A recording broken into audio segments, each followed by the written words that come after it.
Castles are amazing. In this instance, the initial view is deceptive. As you approach this castle from the car park, it looks like there is only one main feature, the tower, but go inside and there is so much more.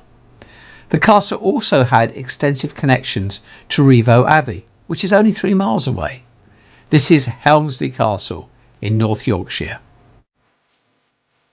This video aims to provide a brief history, context and visiting tips for the castle. I aim to visit and make short videos on many castles across the country in addition to my regular ones, so please like, subscribe and click the alerts bell for future releases. Thank you for watching Eclectic Experience, change seen through images. Helmsley Castle is located here in North Yorkshire, right in the town of Helmsley. Rievaulx Abbey and Rievaulx Terrace are approximately here, and York is here, about 25 miles south. On this map from Historic England, the red shaded area is the castle, which is a Grade 1 listed building, and also, probably more significantly, the whole red area is a scheduled ancient monument. Access to the castle is through a visitor centre. On exiting the visitor centre, this is the view. It's of a ruined tower behind a great bank, but as you walk along the path, more and more is revealed. At the top of the bank, we then see this incredible double ditch and far more buildings. Like most castles, this one was built in many stages over time. The first castle was almost certainly built of wood and was probably constructed between 1122 and 1153. With much of the stonework we see today added between 1191 and 1227. For context, this is a list of monarchs from the present King Charles III, going back to William I, William the Conqueror. The first wooden castle was probably built in the time of King Stephen, and the stone in the region of Richard the Lionheart, King John, and possibly Henry III as well. On the site there are also the remains of later building work, including during the reign of Elizabeth I. The castle was besieged during the English Civil War, with the royalists holding on for a couple of months before agreeing terms with the parliamentarians who were besieging the castle. After they left, the castle was then systematically slighted or damaged so that it could no longer be used for military purposes. This was all during the reign of King Charles I.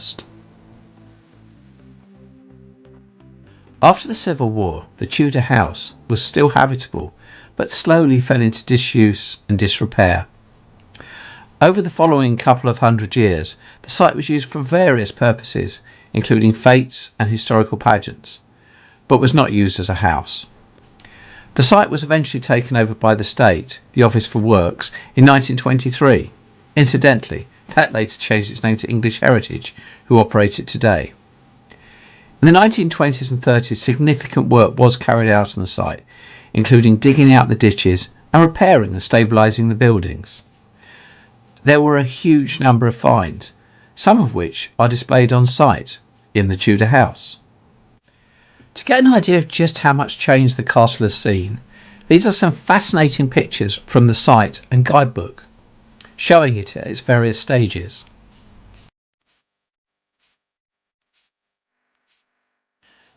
Looking at highlights from the visit, it's got to include the amazing earthworks that protect the castle, both the inner works and the outer works.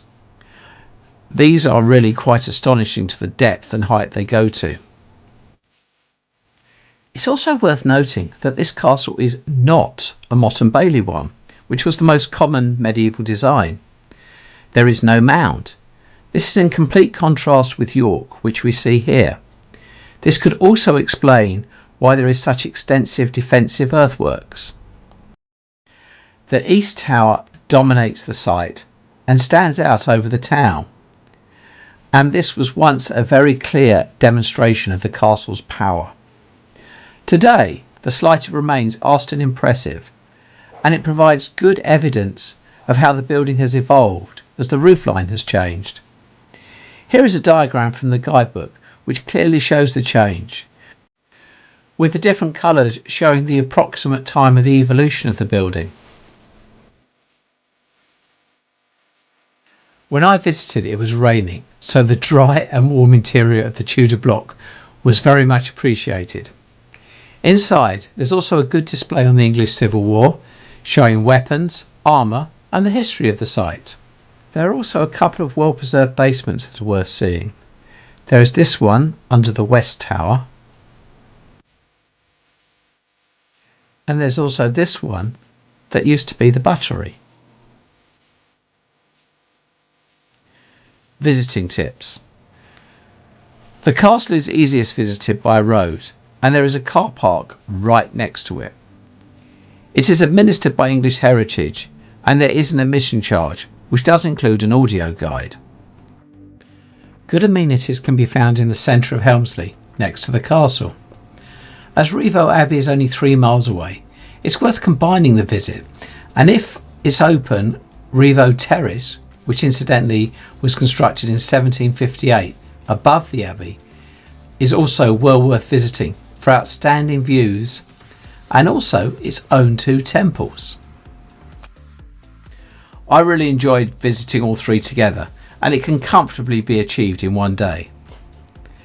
Thank you for watching. I hope you found this interesting.